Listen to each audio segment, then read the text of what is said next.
Buen día, yo soy la doctora Ana Rondi y voy a dar el teórico número 1, refracción ocular. Se entiende por refracción al proceso que hace posible la formación de imágenes en el ojo. Esto se basa en un fenómeno físico que establece que cuando un rayo de luz pasa a través de un medio a otro de distinta densidad, ese rayo de luz cambia de dirección, porque cambia la velocidad también.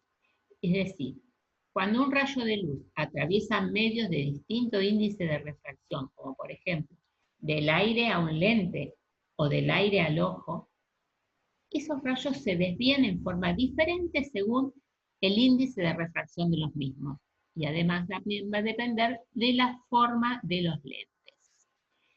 En este gráfico tenemos un prisma donde le llega un rayo oblicuamente y está demostrado que ese rayo que llega atraviesa el prisma y luego se desvía hacia su base. Siguiendo esas propiedades de desviación, tenemos otros ejemplos. Hay lentes que son biconvexos, que se llaman lentes convergentes o lentes positivos, y acá lo que ocurre es que cuando atraviesa un rayo este tipo de lentes, los rayos convergen en un punto determinado. Distinto pasa con los lentes divergentes. Los lentes divergentes que son lentes bicóncavos. Cuando los rayos lo atraviesan, hace una divergencia, no se juntan en un punto como los positivos. Estos se llaman lentes negativos. Y estos principios se van a utilizar en la prescripción de los cristales para los distintos tipos de alteraciones en la refracción ocular. El ojo humano es un sistema óptico que permite que todas las imágenes que recibimos del mundo exterior la enfoquemos en la parte posterior del ojo, en la retina o fóvea, y de allí, por mecanismos nerviosos, se transmitirá al cerebro donde se van a hacer visuales las imágenes. Entonces, en este fenómeno físico por el cual los rayos provenientes de los objetos cambian de trayectoria en su paso por las diferentes estructuras del ojo, es que al ir pasando, lo hacen de manera tal que en un mecanismo de refracción normal, esos rayos se van a enfocar específicamente en la retina. Y ahí entonces se van a desencadenar los impulsos nerviosos para llevar esa información al lóbulo occipital y convertirlos en imágenes. La luz que se refracta cuando pasa de una densidad diferente a otra, cambia de dirección porque cambia de velocidad. Por ejemplo, cuando pasa del aire al agua. El nivel de visión que nosotros obtenemos con este examen de la refracción se denomina agudeza visual. Vamos a detenernos a hablar de algunos términos que usamos en la refracción. Emetropía es el ojo que no tiene defectos refractivos. En realidad es un ojo que ve bien, desde el punto de vista refractivo. No necesita ninguna corrección óptica. Ametropía es la condición que tienen los ojos cuando presentan algún defecto refractivo. Llámese miopía, astigmatismo. Anisometropía es el término que se utiliza cuando hablamos de que un ojo tiene distinto poder refractivo que el otro. Por ejemplo, un ojo puede ser emétrope y el otro puede ser miope. Cuando son de diferentes dioptrías, ahí estamos hablando que existe anisometropía. O cuando un ojo es desmesuradamente mucho más miope que el otro. Y hablamos de ambliopía cuando existe una disminución de agudeza visual que no le encontramos una causa orgánica. Estos casos son los que se le atribuyen a las hipermetropías altas y no corregidas a tiempo en el momento del desarrollo visual de los chicos. También la pueden provocar los estrabismos o también la puede provocar una catarata congénita que no ha sido solucionada a tiempo. Es decir, yo puedo tener un paciente con una cataratita, un paciente infantil, y si eso no se opera en su debido tiempo, va a causar una ambliopía, un no desarrollo de la visión en el momento propicio. Va a estar, por más que lo opere, va a estar bien anatómicamente operado, pero no funcionalmente, no va a funcionar.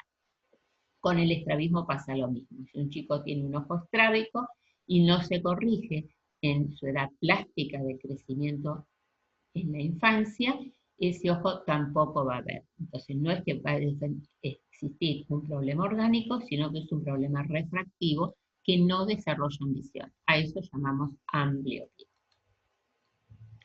En la refracción intervienen tres componentes. Por un lado la córnea, el cristalino y el largo axil. La córnea es el primer impacto donde los rayos llegan a la córnea y es la que genera el mayor poder refractivo de transición entre el aire y la córnea. Luego tenemos el cristalino, que también participa en la refracción, en el poder refractivo, y este cristalino también interviene en la acomodación para la visión de los objetos cercanos. Y por último, en la refracción también interviene el largo axil. ¿Qué es el largo axil? Es la distancia antero-posterior del ojo, desde el ápice de la córnea hasta el polo posterior de la retina. Y este largo axil va a actuar cambiando las distintas distancias focales. Cualquier defecto que exista en este sistema refractivo se lo conoce con el nombre de errores de refracción. Según la Organización Mundial de la Salud, estos trastornos los dividimos en tres clases: miopía, hipermetropía y astigmatismo. Tenemos que decir que cualquiera de estos defectos causa visión borrosa y si no son corregidos a tiempo pueden llegar a causar una discapacidad visual permanente. La miopía es la dificultad para ver los objetos lejanos. La hipermetropía, tenemos dificultad en la visión cercana, y el astigmatismo es una visión distorsionada de los objetos, ya sea de lejos o de cerca. Hay un cuarto trastorno denominado presbicia, que no se lo considera error de refracción, sino que en realidad es una dificultad para enfocar los objetos de cerca después de los 40 años a los 30-40 centímetros de distancia. Ahora vamos a ver cada uno de estos ítems que hemos mencionado.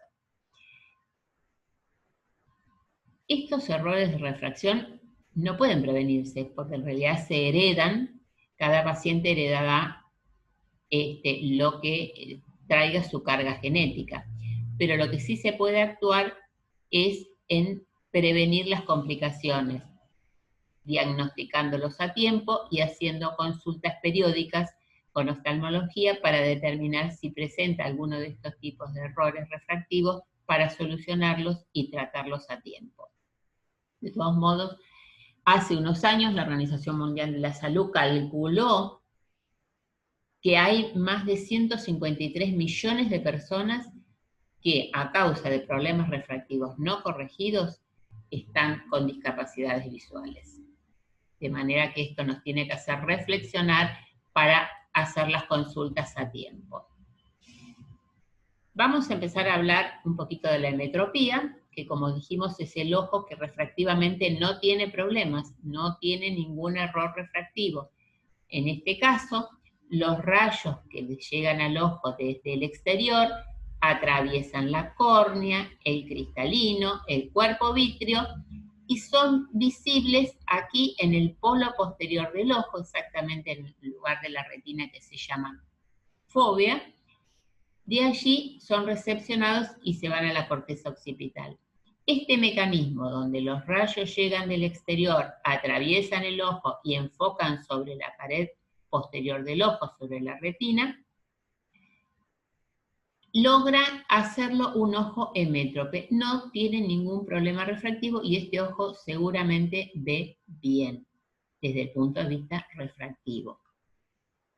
tenemos que aclarar que el largo axil normal de un ojo es de 23 milímetros y medio. ¿Qué es el largo axil? Es la distancia que existe entre la córnea, el ápice de la córnea, y el polo posterior del ojo. Eso, siendo un ojo normal, mide 23 milímetros y medio. ¿Qué pasa con la miopía? En la miopía es un ojo, ocurre que un ojo es excesivamente más largo y las imágenes que le llegan, los rayos de luz que le llegan del exterior, atraviesan el ojo y hacen convergencia en un punto anterior al polo posterior del ojo. Es decir, es un ojo más largo que lo normal y no puede entonces ver con claridad porque la imagen está enfocándose antes. También puede deberse a que la córnea tenga una deformación angular anterior y eso hace también que alargue el diámetro anteroposterior, pero en realidad la mayoría de los casos es por un largo axil demasiado importante en el ojo lo que produce la miopía. En estos casos, el paciente ve mal de lejos. En este proceso, entonces dijimos que todos los rayos que proceden del infinito tienen que enfocar en la retina para que el paciente vea adecuadamente, que es el lugar normal. Como estos pacientes se enfocan antes, el paciente se le dificulta la visión. Fíjense ustedes de qué manera ven los pacientes con defectos miópicos. Este sería una visión normal. Esta es la presentación de un cartel de Snellen, donde se presentan en forma decreciente, pueden ser letras, números o algunos ganchitos para la gente que que no están escolarizados, y tiene que ver normalmente todo el cartel. ¿Qué pasa cuando ya tienen un punto, una dioptría de deficiencia, de miopía? Fíjense ustedes que ven las letras mayores, ya les empiezan a ver borrosa. Esta es la situación para 2 dioptrías y fíjense ustedes qué pasa con 3 dioptrías, que no es demasiado. Fíjense qué discapacidad visual estamos teniendo en estos pacientes. ¿Cómo se trata una miopía? Lo primero que damos son anteojos aéreos. La prescripción de anteojos es para que lo usen en forma permanente. Son lentes esféricos negativos. Con esto se soluciona gran parte de los problemas. También tenemos la posibilidad de ofrecerle al paciente lentes de contacto. ¿Cuándo lo hacemos? Bueno, pueden ser indicaciones absolutas o relativas. Son relativas los pacientes que desde el punto de vista estético no lo quieren usar anteojos, entonces se puede prescribir lentes de contacto. Y hay otras que son más específicas, que es en los casos que el paciente tenga más de 5 dioptrías, donde los anteojos son más gruesos, especialmente en su periferia, y entonces distorsionan mucho y distorsionan también el campo visual. Para mejorar esa situación, ahí son indicaciones de lentes de contacto.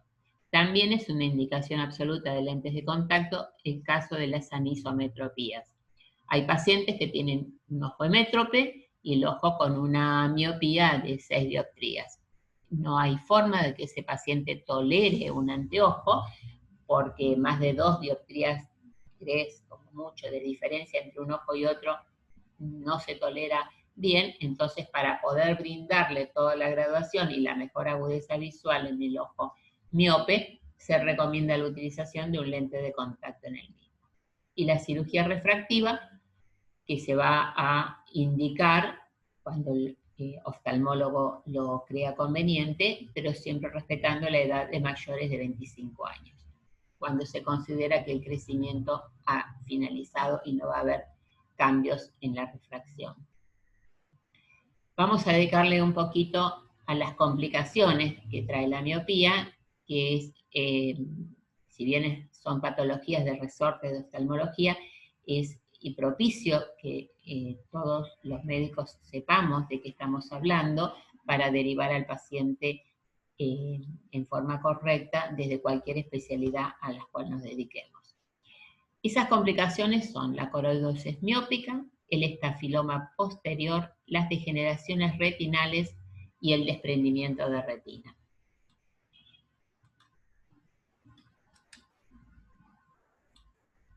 La coroidosis miópica, en realidad coroidosis es un término equivocado porque tendería a pensarse que es un proceso inflamatorio y no lo es una patología degenerativa. Esta patología miópica la vemos en pacientes de elevada miopía, más de 6, 8 dioptrías negativas, son ojos demasiado largos y ese alargamiento del polo posterior del ojo produce estas extensas zonas que se ven acá en la diapositiva, extensas zonas blanquecinas, que son zonas de atrofia, es decir, se producen en la coroides zonas de isquemia con atrofia coroidea y atrofia del neuroepitelio, porque la coroides nutre al neuroepitelio. La coroides es una zona muy vascularizada que sirve justamente para nutrir al neuroepitelio, que saben ustedes, el neuroepitelio es la zona vital de la retina donde están los conos y bastones. Entonces, al producirse una zona de isquemia, no recibe toda la nutrición que debe hacer y se producen esas zonas de atrofia, que por supuesto complican la visión del paciente. Estos pacientes ven con esta complicación, fíjense ustedes que está justamente en la zona del polo posterior donde está la mácula, ven muy poco. La otra complicación miópica importante que quiero establecer es el estafiloma posterior. El estafiloma posterior, hablamos acá, lo vemos, es esta deformidad posterior que tiene el globo ocular, digamos, tendría que terminar en una forma casi esférica el globo ocular, y fíjense ustedes qué pasa. Esta deformación bombé que tiene esta acá abajo produce el largo axil muy aumentado. Fíjense qué aumento que tiene, perdón. Este aumento que tiene el largo axil y produce muchísima más miopía y muchísima dificultad visual, porque en esa elongación que hace hacia atrás se lleva a la retina, se lleva a la mácula, la coroides, la esclera y al nervio óptico. Son pacientes con muy escasa visión, de manera que es causa de discapacidad visual severa en estos pacientes. Ahora sí, vamos a hablar de las degeneraciones retinales.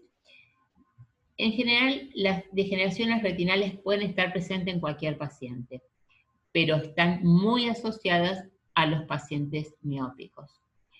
Por lo tanto, a todos los pacientes miópicos, periódicamente hay que hacerle exámenes de fondo de ojo y específicamente exámenes de retina periférica, con lo que llamamos oftalmoscopía binocular indirecta, OBI, para detectar y tratar en caso necesario estas lesiones. Decía entonces que son lesiones muy específicas de la retina que pueden predisponer al desprendimiento de retina. Hay degeneraciones de todo tipo, hay degeneraciones pigmentarias, nueva de caracol, pero las que más nos importan a nosotros desde el punto de vista miópico son dos: la degeneración látice y los agujeros retinianos, porque estas son las dos degeneraciones que pueden terminar en un desprendimiento de retina. ¿Por qué? Porque tienen roturas, los agujeros son roturas, y la degeneración látice en algún momento puede ocurrir que las tenga, esos agujeritos retinianos, por ahí se mete el vítreo y separa la retina, y estamos en un grave problema con un desprendimiento de retina miópica, que es lo que sigue. El desprendimiento de retina es la separación de la retina de las estructuras subyacentes. Y de todos los desprendimientos retinianos, el 40% se asocian a miopes. De acá la importancia de los miopes de hacerles revisiones periódicas. Fíjense ustedes acá, tenemos un ojo que tiene una superficie esférica y su contenido perfecto. ¿Qué pasa acá? Fíjense ustedes, se desprendió la retina, aquí observamos la solución de continuidad, por donde seguramente se va a meter el vitrio, acá hay líquido, y se va a meter el vitrio y la va a seguir desprendiendo. Y este es un grave problema para la visión, que es quirúrgico siempre. Fíjense ustedes, esta es la imagen oftalmoscópica, lo que nosotros vemos en el fondo de ojo, este telón blanco, esta bolsa blanca, casi atrófica porque es blanquecina, que produce el desprendimiento cuando cae. Y es lo que el paciente nos refiere, que ven como un telón, como una tela que les cae por delante. Una situación en la cual no queremos llegar.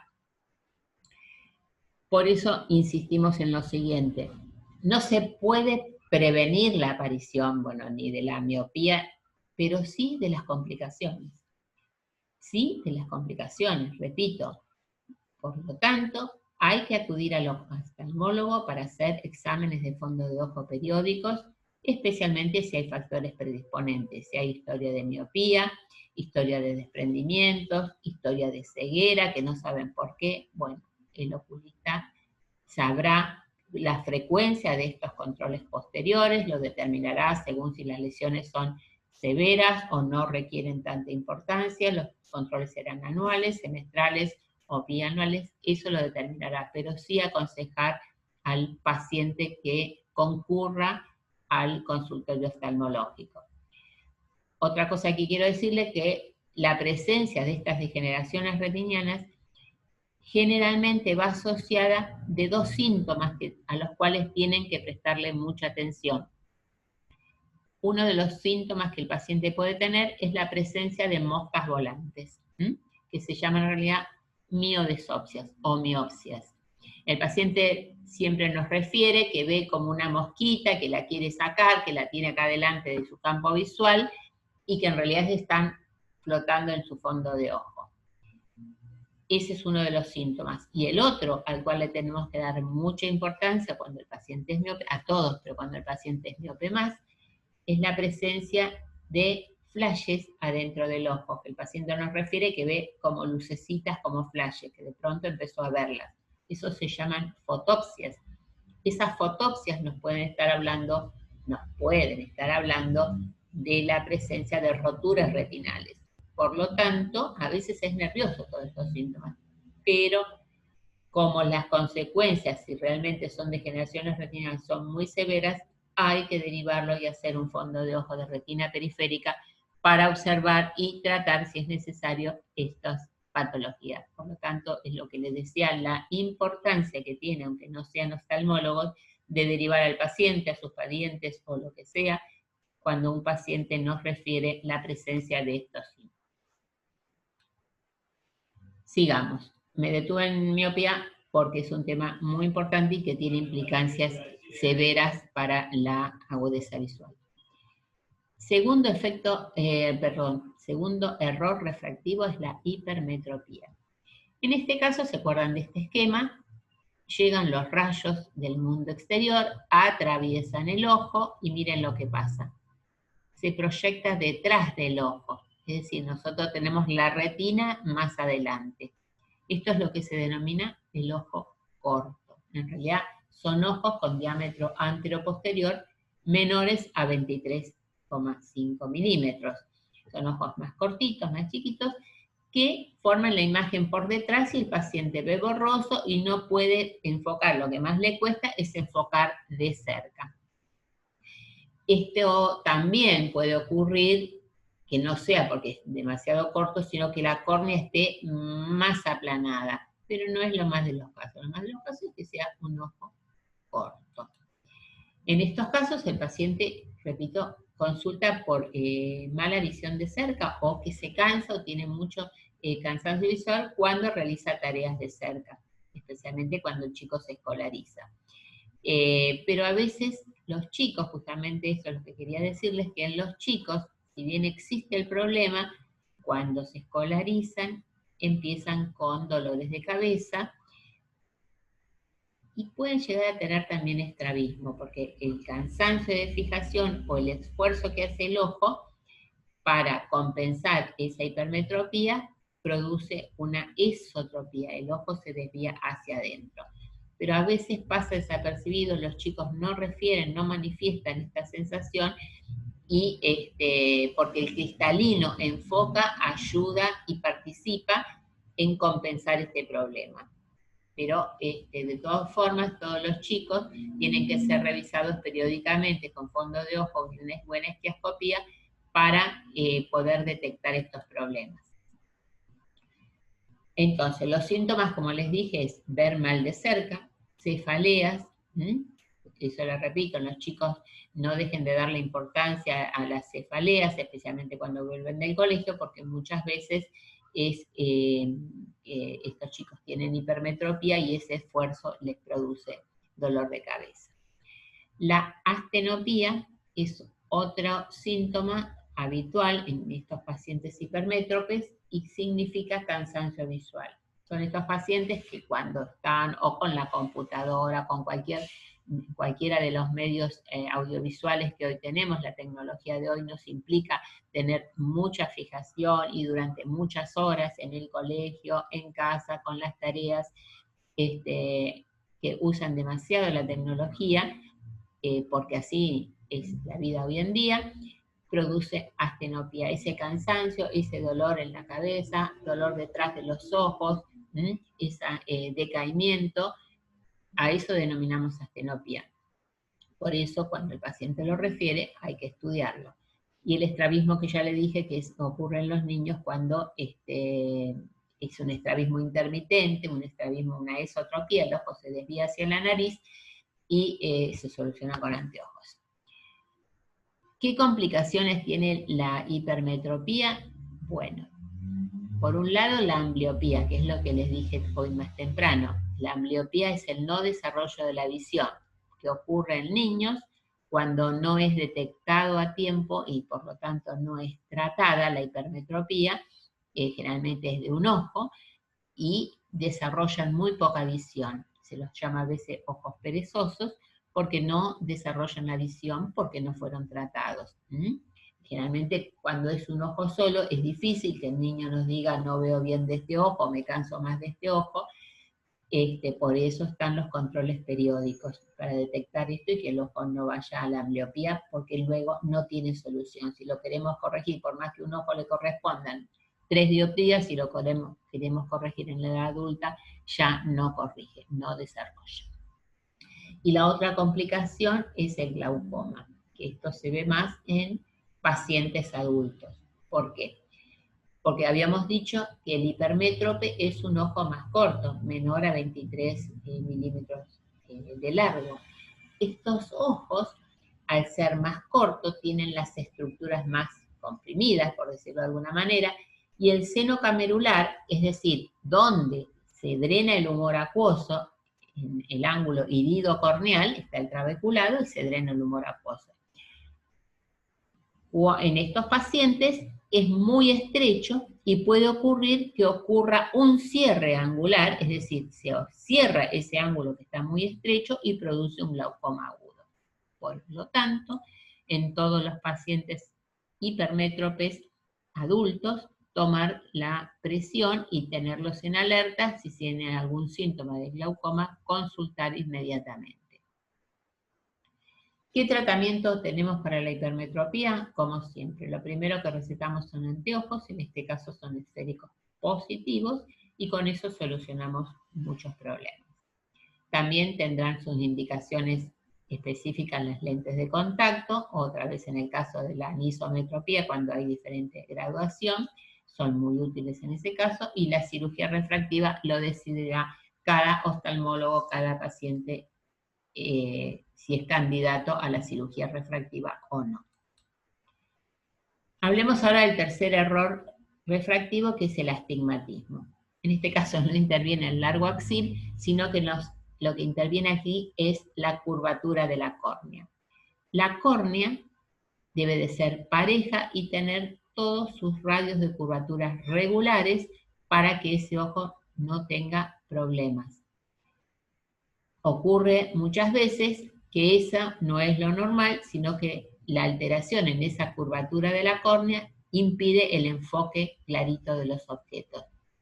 No es simétrica, no es regular en toda su curvatura y produce lo que denominamos astigmatismo. Esto puede estar acompañado de miopía o de hipermetropía, puede ser un ojo más largo, más corto, pero tener la córnea con un defecto en la regularidad de los ejes de curvatura. Estos pacientes, la dificultad que tienen es ver distorsionado, tanto de lejos como de cerca. No logran enfocar bien, no ven bien, ven todo distorsionado y les produce mucha astenopía, como dije recién, ese cansancio visual. El tratamiento es con anteojos, en este caso las lentes no son esféricas, son cilíndricas. Y con eso también solucionamos la gran mayoría de los pacientes. Podrán usar lentes de contacto algunos pacientes específicamente indicados y podrán tener cirugía refractiva según los casos. Hay un cuarto trastorno del que quiero hablarles que no está interpretado como error refractivo, sino que es un producto del agotamiento de la acomodación. Saben ustedes que el ojo humano trabaja como una cámara fotográfica. Para ver de lejos tiene como una dilatación y se contrae el aparato visual, específicamente el músculo ciliar y el cristalino son los que intervienen en la acomodación, se contraen para la visión cercana y se dilatan para la visión lejana. Este mecanismo funciona hasta los 40-45 años. A partir de entonces, se produce un agotamiento en este músculo ciliar que no puede producir el efecto para la acomodación y quedan desenfocados los objetos próximos. A los 30-40 centímetros de distancia no se puede ver más. Esto ocurre, ya les digo, después de los 40 años y se produce no solo el endurecimiento, envejecimiento del cristalino, sino la pérdida de elasticidad del músculo ciliar. Entonces, no pueden fijar la vista de cerca. Esto se corrige con lentes esféricas positivas y se utiliza el anteojo únicamente cuando el paciente va a realizar tareas cercanas. Todo lo que tenga que hacer a 30-40 centímetros de distancia deberá ponerse sus anteojos, que se adicionarán a los que él usa. De lejos o de cerca se adicionará el anteojo para la presbicia. Señores, por su atención, muchísimas gracias.